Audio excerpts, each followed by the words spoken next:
Now let's jump right into episode 11. In the last episode, we saw Sharon sneak onto their spaceship. She wasn't trying to save William or Spencer.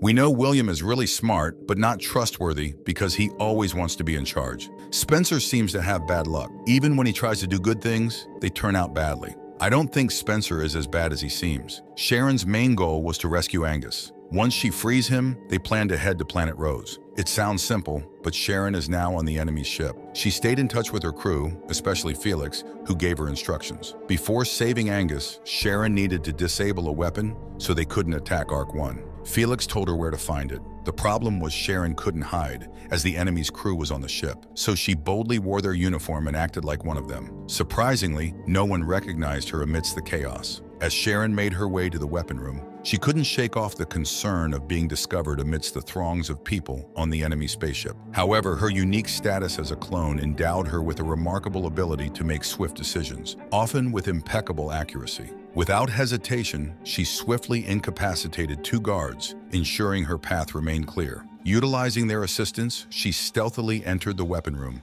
bringing the guards along to avert suspicion. Upon arrival, Sharon realized she couldn't simply deactivate the weapon as she had hoped. Felix had already informed her of this before she incapacitated the guards. The weapon, resembling crystalline structures, posed a significant threat. Sharon questioned Felix about the absence of weapons among the guards, to which he explained it was part of the ship's protocol to prevent catastrophic accidents. James suggested destroying the tubes through which the crystal weapons were fired. However, it wasn't a straightforward task. The tubes were specifically designed to accommodate the unique properties of the crystal weapons, making them incredibly resilient and challenging to neutralize. With Alicia's expertise in hacking, Sharon facilitated her access to the ship's computer system, despite not being adept in such technical matters herself. And with this, the immediate threat from the weapon was somewhat mitigated. This allowed them a semblance of defense against potential attacks. Sharon's next objective was to rescue Angus, a task fraught with the risk of being detected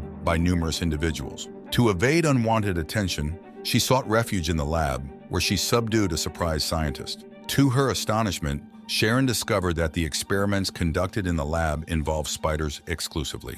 These spiders held the key to curing a particular disease, with their venom requiring a specific compound that matched their DNA. It dawned on Sharon that Maddox, their collaborator, had been deceived by Alicia, who substituted the DNA of one spider with another. Maddox remained unaware of this substitution, as the experiment required the spider to reach maturity before its venom could be utilized. With only a few hours until the spider reached maturity, Sharon faced a race against time to complete her task swiftly. Upon arriving in the lab, Alicia suggests they might be able to discern the element needed to mix with the spider's poison for a cure. Excited by the prospect, Sharon dives into the task. Eventually, she locates tubes containing special elements and promptly relays this information to Ark 1. Dr. Kabir and Alicia are set to conduct further research on the matter. Given their possession of the real spider's DNA, unlike Ark 15, they have a better chance of finding a cure sooner. This is crucial not only for James's sake, but also to ensure Eva's love. Alicia and Dr. Kabir waste no time in commencing their research efforts.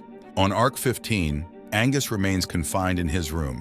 When Kelly arrives, she notices a change in Angus's behavior. Previously angry with her, Angus now shows obedience and even expresses a desire to see his mother. He decides he wants to stay on Ark 15. Kelly is pleased with this change. Meanwhile, Spencer and William are still locked up. Maddox approaches Kelly with some of his people and offers her another chance to comply. Maddox demands they work on a system to rotate the planet in its orbit. When William refuses, Maddox's henchman breaks one of his fingers as a warning. Maddox threatens further torture and death if William continues to resist. Eventually, William realizes he has no choice but to obey Maddox, believing a sudden death to be preferable to prolonged torture. Today, Maddox made a promise to his daughter Kelly that they would have dinner together, and Kelly brought Angus along with her. Maddox harbored suspicions about Angus, but Kelly advocated for him, suggesting that they include him in their community. She spoke highly of Angus, praising his character. However, their dinner was interrupted by the sudden blare of an alarm. It turned out that the man Sharon had rendered unconscious in the lab had regained consciousness and triggered the alarm. This posed a problem for Sharon, as her presence as an intruder was now exposed. Maddox, suspicious, questions Angus, accusing him of distracting them to allow someone from his ship to cause harm. Angus denies any involvement, and Kelly supports his innocence, reminding Maddox that Angus had been locked in his room prior to the incident.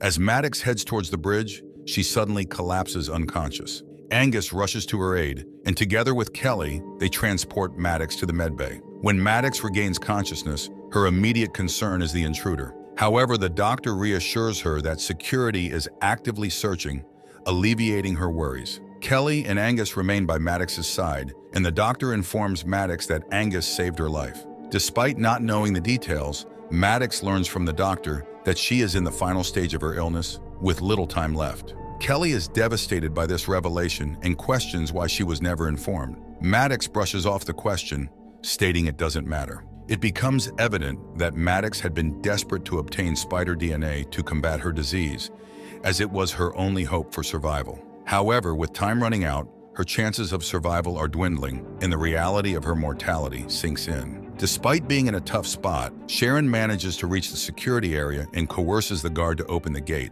However, her disappointment mounts when she realizes Spencer and William are inside instead of Angus. While Spencer remains hopeful for rescue, Sharon makes it clear she's not there to save them. Amidst Spencer's mention of Angus being with Kelly, but amidst this security arrives, leading to Sharon's capture along with the others. The scene changes to Arc 1, where there's been no contact from Captain Sharon for a while, causing James to worry. Despite Sharon leaving command to James before she left, Felix suggests they may hear from her once she finishes her task. Meanwhile, James faints again and is taken to the medbay by Dr. Kabir. There, Dr. Kabir informs everyone that James is in the final stage of his illness with very little time left. Although James regains consciousness, Dr. Kabir and Alicia are concerned as they can't predict when James will pass away. Alicia and Dr. Kabir begin researching spider DNA, which will take a few hours. James, feeling resigned to his fate, confides in Felix, expressing his wish for him to take charge if neither he nor Sharon return. However, Felix suggests Alicia instead, as he admits he doesn't know much about the ship. When Eva visits James, he's still upset with her for siding with William, whom he hates. Eva explains she acted out of love for James and still wants to save him. In the end, Eva confesses her love for James, who eventually accepts it. You must remember Kat because last time she also supported William, and she was still locked in a room, so Felix comes to talk to her. Kat is now sad, grieving over the loss of William and Helena, but Felix doesn't offer her assistance and leaves her there. Meanwhile, on Arc 15, Angus and Kelly have a conversation. Kelly has developed trust in Angus, so when she brings him food, Angus surprises her by expressing his desire to be taken to the prisoners from Arc 1. Kelly is taken aback and initially refuses, but Angus explains that he believes some of her people intend to harm Arc 1. After considering his words, Kelly agrees to take him, warning him that if he betrays her, she will kill him. Angus assures her he won't deceive her. On the bridge of Arc 15, the doctor informs Maddox that the DNA they received isn't from the specific spider they needed. Maddox is furious, realizing this revelation comes after much delay. The doctor insists it's identical, but the true test will be when the spiders mature and their venom is tested. Despite preparations for an attack, Maddox halts the plan, as the crucial DNA remains on the same ship. Maddox decides it's time to start executing the prisoners as a means of asserting authority. Meanwhile, Dr. Kabir and Alicia have created the cure, but they're uncertain if it will be effective. Dr. Kabir wants to test James's blood sample, though the results will take 72 hours and time is running short. James, resigned to his fate, urges them to inject the cure, even though he believes he's going to die anyway. After the injection, James experiences a distress again, causing Dr. Kabir great anxiety, especially considering a previous death she feels responsible for. Fortunately, James doesn't die, but falls into a coma. Later, Alicia and Kabir discover that James's condition wasn't affected by the medicine, but by his illness, leaving them baffled about why the medication didn't work as expected. On Arc 15, Kelly and Angus approach the security storage, where Angus reveals his true intentions of wanting them to join him. However, they refuse, prompting Kelly to suggest freeing Angus. But as she turns to leave, Angus unexpectedly attacks her, revealing his deceitful plan from the start. Sharon manages to rescue everyone, albeit facing numerous guards along the way. As they head towards the shuttle, they encounter a different system on Arc 15, requiring someone to pull a lever near the airlock. Initially, Sharon attempts to do so, but Spencer intervenes and takes on the task instead. This angers Maddox, particularly directed towards his daughter Kelly. The shuttle heads towards Arc 1, prompting Maddox to order its destruction. However, when individuals from Arc 15 try to operate the weapon, it malfunctions and destroys itself, thanks to Eva's earlier programming. Sharon and her crew members board the shuttle bound for Arc 1, and in the end, we saw that Spencer has been caught.